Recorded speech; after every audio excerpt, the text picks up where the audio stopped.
So before I show you the elephant garlic, I really wanted to give you a quick update on what is growing here. This bed needs a bit of maintenance. We have strawberries in the middle and physalis, which is a really nice berry bush. The grasses and the edges have to be managed. This is a bit of a wider pathway right next to the tree line, which will have a lot of vigorous growth of grasses and will be periodically cut. We can actually grow Sudan grass or all kind of other interesting, fast-growing, high productive biomass producing crops. So this is our complex tree line, a syntropically growing tree line with all kind of species. To be exact, I counted 25 species and numerous plants of certain species. Now, if you want to see more in detail, look at our Instagram on all these species. This is a bed which is now covered for the heat because we're still a bit early in the spring. Because I'm growing zucchini every 60 centimeters.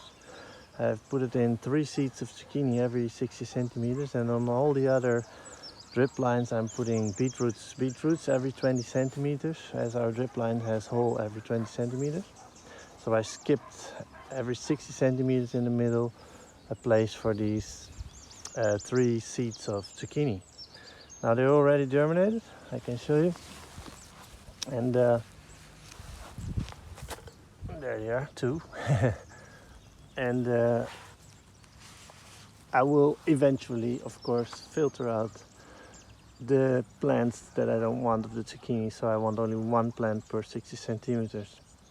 I will just cut it, because if I will pull them, they will disrupt the root of the existing plant, most likely. Now we have here another bed which is lettuce in the middle and spring onions on the shoulders. It goes along pretty nicely. It's actually ready for harvest. At least the lettuce can be taken, and the spring onions can be slowly going out of the system as well, unless we want the bigger onions, and then I can replace the middle for another short-term crop.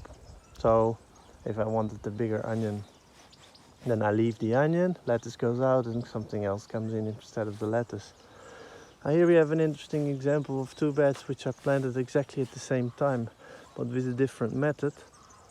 A little bit of a mistake, also a little bit of a conscious mistake. I just wanted to see how far it would get, and it got pretty far. As you can see, there's a lot of grasses. They're kind of not wanted. We planted here parsnips together with winter purslane. Winter purslane is here at the base. You can see them. You can see them here as well. And you can also see lots of parsnips. So the parsnips here get less light because of these grasses. So how come the grasses got into this system? Here we used the chicken pellets, which were basically sterile, as they came from a bag from an organic supplier. And here we're dealing with our own chicken manure with hay. Actually, I'm using hay. So hay comes with a lot of seeds, which is interesting because you can use that as sort of a green manure crop, or something as a cover crop. But now I'm obviously losing a little bit of my parsnips in the process. So I will still harvest baby parsnips out of this system, and I already took a lot of winter purslane. But you can imagine the parsnips on the other bed will probably be better. It's impossible to manage the grasses in this bed. If it would be, I would probably find some kind of way to cut it, and that would give maybe even a better performance of these parsnips, as they would kind of get this growth pulse of the grasses on their side.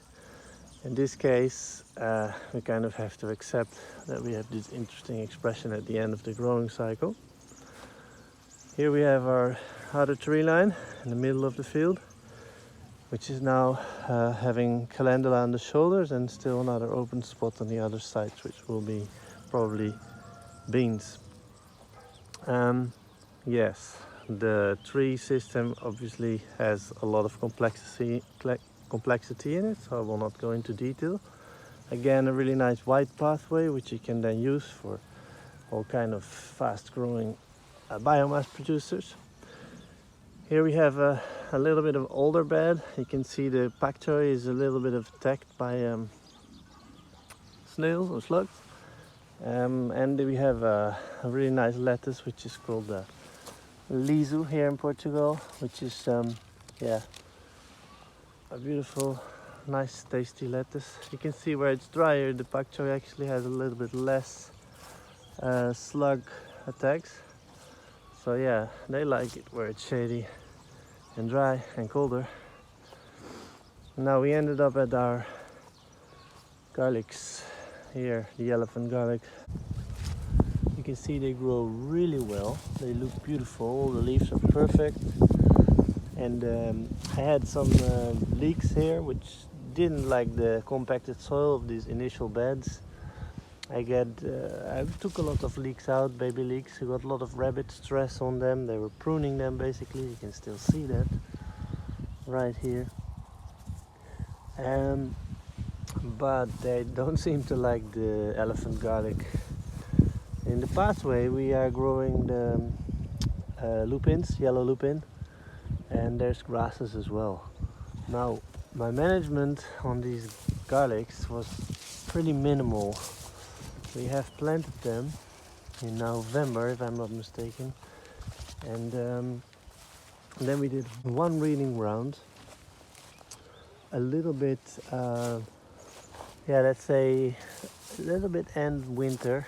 I think it was February, and we basically could clean up most of the emerging weeds. And I expect not to have to do much more. I will today manage a few of these grasses. You can see they're coming, and we will literally just go down there, go a little bit below soil level, and then we remove them like that. So most soil stays on and the plant roots, the grass still stay on there as well. They won't germinate as long as you cut below this area. Very important. If you cut above it, if you cut here, you'll get the grass coming back. If you cut here, grass dies. The grass roots will staying in there, and that's exactly what you want. You want those roots to decompose on the ground. You can do this with any weed, or not every weed. Some weeds really regrow from the root, like docks and sorrels and so on. But look at these garlics, they're amazing. They're really amazing. Serious plants, really happy with them. And the only thing they need now is a little bit of management, as you can see. Some grasses which don't belong here. This is a grass I would almost like to recut, because it's really nice, productive. I assume it's a grain. I actually cannot really see now what it is. So let's say we take some milk from it and let it regrow. You can see right here a little bit of regrowth out of this one. Just putting it in the pathway. So this one will regrow and the garlic will just grow alongside.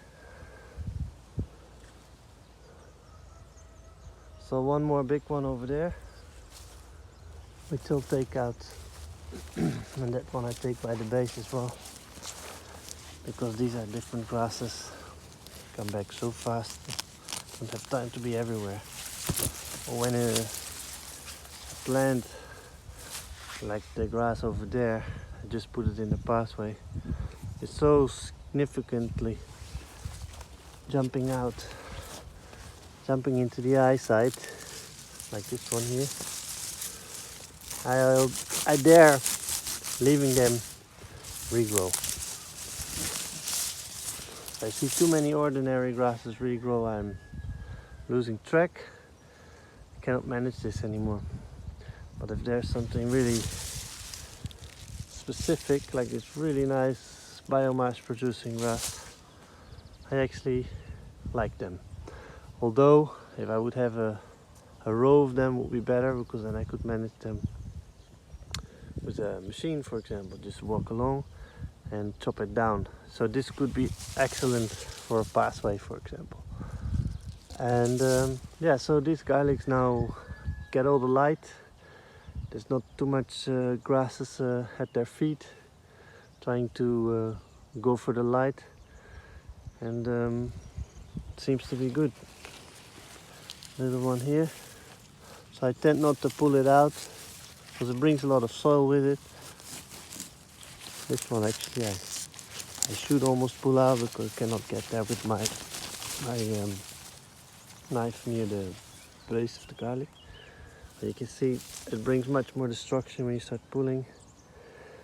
It's not really what I want. Either way, if you are soon at the base of those plants, when they're small still, they don't really create a lot of disruption if you pull them out of the ground. They're getting bigger, you really use this knife to get their roots staying in there, and you can chop the tops if you want, if you feel like you have the time to come back and back and back. But you know, with grass, this is the thing, it just comes back so fast, it's impossible to manage it if it's not planted in a row or something. So you need to consider that if you want to grow grasses syntropically, they need to be accessible with machinery somehow. Thank you for watching.